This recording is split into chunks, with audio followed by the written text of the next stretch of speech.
अखन अहाँ सब सुनि रहल छी मैथिली एक्सप्रेस की शानदार प्रस्तुति।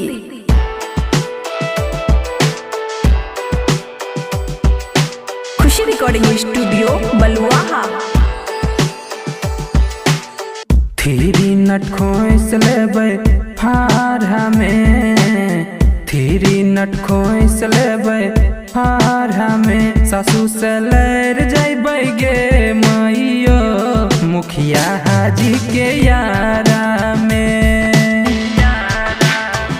सासू से लड़ जैबै गे माइयो मुखिया हाजी के यारा में।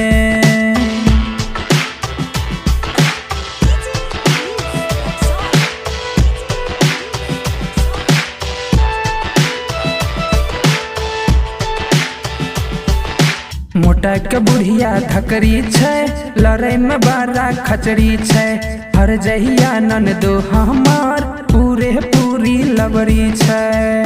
फैजन मंगाई लेबै भाड़ा में, फैजन मंगाई लेबै भाड़ा में, सासू से लड़ जैबै गे माइयो मुखिया हाजी के यारा में, सासू से लड़ जैबै गे माइयो मुखिया हाजी के यारा में। खुशी रिकॉर्डिंग स्टूडियो बलुआहा।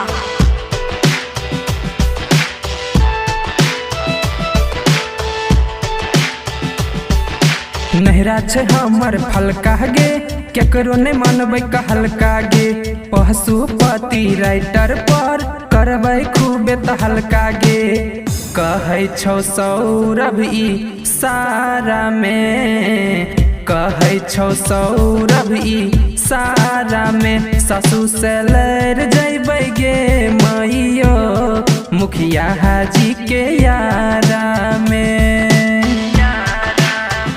सासू से लड़ जैबो गे माइयो सरपंच जी के यारा में। खुशी रिकॉर्डिंग स्टूडियो बलुआहा।